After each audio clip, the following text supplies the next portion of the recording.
अस्सलाम वालेकुम students. Professor Aamir Afzal post colonial fiction के एक लेजेंड की लाइफ हिस्ट्री के साथ आपके सामने, और जिस लेजेंड की मैं बात कर रहा हूँ इनका ताल्लुक़ है अफ्रीकन कॉन्टिनेंट से। And he is also called as the father of English African novel written in English, the son of the soil. एक ऐसी लैंड जिसके ऊपर बड़ा लंबा अरसा कॉलोनाइज़र का कब्ज़ा रहा और अंडर सब्जुगेशन रही ये लैंड, यहाँ के लोग। और फिर वहीं से एक पोस्ट कॉलोनियल दौर में एक राइटर का एमर्जेंस होता है जिनका नाम है चिनुआ अचेबी फ्रॉम नाइजीरिया, अफ्रीका।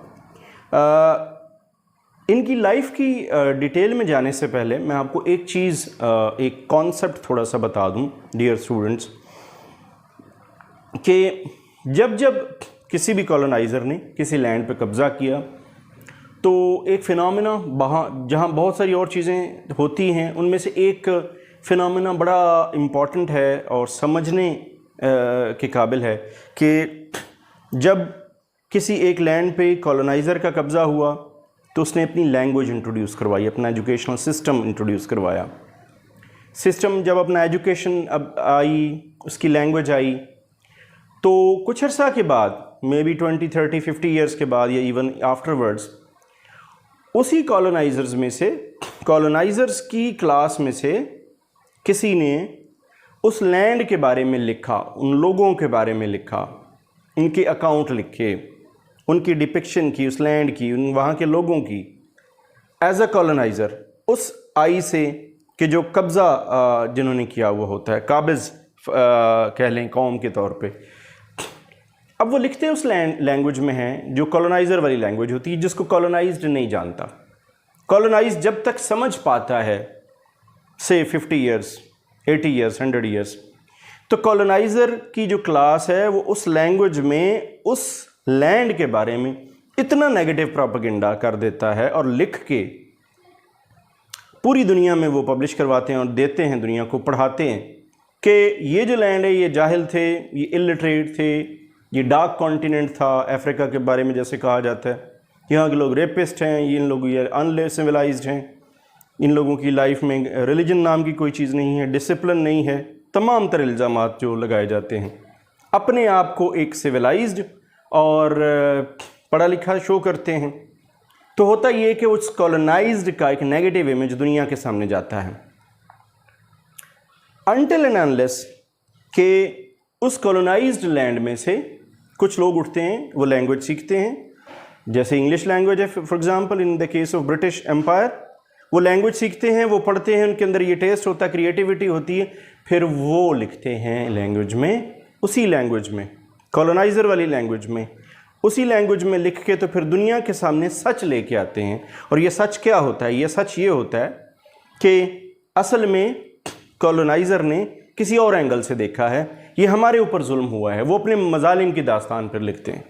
तो जो ट्रू अकाउंट है वो फिर जो उस लैंड का नेटिव होता है वो फिर लिख के दुनिया के सामने लाता है, लेकिन उसको अपनी बात मनवाने में बहुत ज़्यादा वक्त लग जाता है।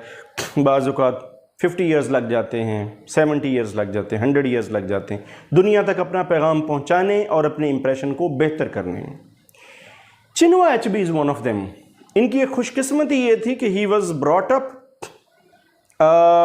इन the same language of coloniser. उस दौर में पैदा हुए, उस दौर में पले बड़े कि जब जो मीन्स ऑफ कम्युनिकेशन थे वो काफ़ी हद तक डेवलप्ड थे, तो जो कुछ उन्होंने अपनी लैंड के बारे में लिखा वो बहुत जल्दी लोगों तक पहुंच गया और बहुत जल्दी अफ्रीका के ऊपर मजालिम जो थे, जो क्रूअल्टीज़ थी ब्रिटिश एम्पायर की, वो लोगों के सामने आ गई। तो किस तरह किया, कैसे किया, क्या लाइफ थी चिनुआ अचेबी की, वो मैं आपके सामने लेके आता हूँ। He was born in 1930। थोड़ा सा आपको जब आप अफ्रीकन लिटरेचर पढ़ेंगे तो थोड़ा सा आपको मसला होगा इनके प्रोनाउंसिएशन में, इनके नेम्स में। चिनुआ अचेबी ये नाम बोला जाता है इनका। इग्बो या इबो टाउन ये जगह का नाम है, और नाइजीरिया में ये टाउन है। ओगिडी एक जगह का नाम है, मज़ीद इसमें एक छोटी जगह है। यहाँ ये इनकी पैदाइश होती 1930, जब ये Nigeria was under the subjugation of British empire, British government के अंडर था। क्योंकि मैंने बताया लैंग्वेज इंग्लिश आ चुकी थी, यहाँ के लोग सीख चुके थे, तो his father was also a missionary instructor, convert हो चुके थे। जब हम पढ़ेंगे इनकी जो नावल है थिंग्स फॉल अपार्ट, उससे आपको अंदाज़ा हो जाएगा, उससे आपको समझ में आ जाएगा ये पूरा फिनोमेना। तो अगेन जैसे मैं हर राइटर की लाइफ हिस्ट्री में बताया करता हूँ कि लाइफ हिस्ट्री समझना इसलिए भी ज़रूरी है कि उनकी राइटिंग्स के अंदर वो सब कुछ रिफ्लेक्ट होता है। तो यही कुछ आपको थिंग्स फॉल अपार्ट में नज़र आएगा। फादर मिशनरी इंस्ट्रक्टर थे, तो इन्होंने भी एजुकेशन चर्च मिशनरी स्कूल से ली। फादर इंग्लिश लैंग्वेज जानते थे, अच्छी उनकी लाइब्रेरी थी, पढ़े लिखे थे, तो वहाँ से इंग्लिश का इनको शौक़ हुआ, इंग्लिश में पढ़ा, इंग्लिश में बोली, इंग्लिश में लिखना आया। गवर्नमेंट कॉलेज यूमुआहिया एक जगह थी, वहाँ से कॉलेज की एजुकेशन ली। यूनिवर्सिटी कॉलेज इबादान से इन्होंने मास्टर्स इन इंग्लिश लिटरेचर किया।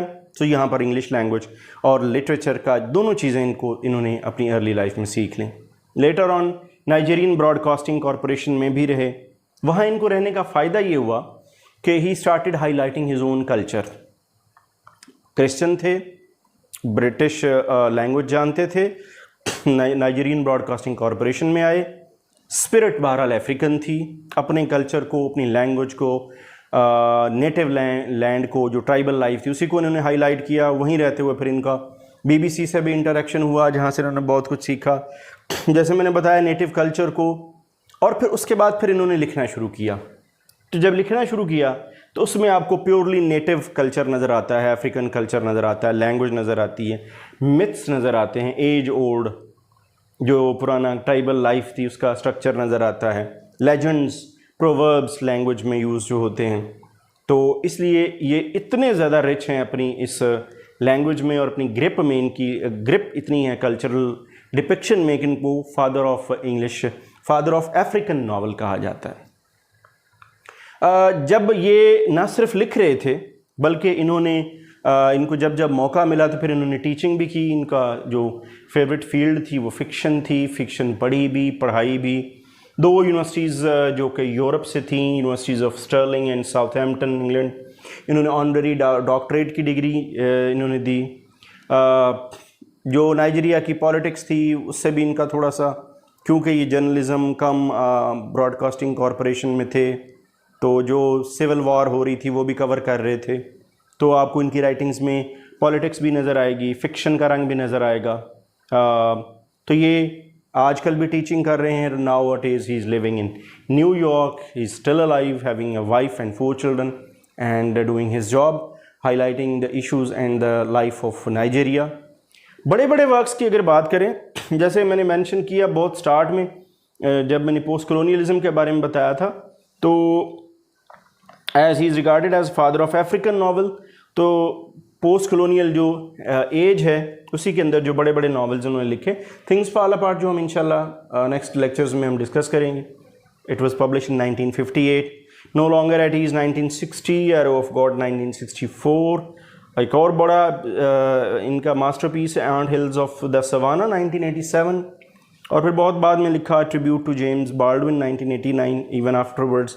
तो ये इनके चंद एक बड़े वर्क्स हैं, but mostly he is taken as one of the intellectuals from Africa के जो कॉलोनाइजेशन के ख़िलाफ़ लिखता है, जिसका ताल्लुक़ उसी लैंड से है, जो उस लैंड को जानता है, ओरिजिनली जानता है, जो उस लैंड पे कॉलोनाइजेशन की वजह से जो ट्रांसफॉर्मेशन आई वो जानता है, उसको एक्सपीरियंस किया है।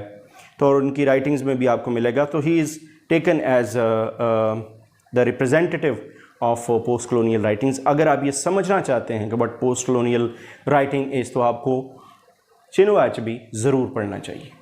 With first novel on post colonial fiction written by Chinua Achebe will come back in next video. Thanks for watching.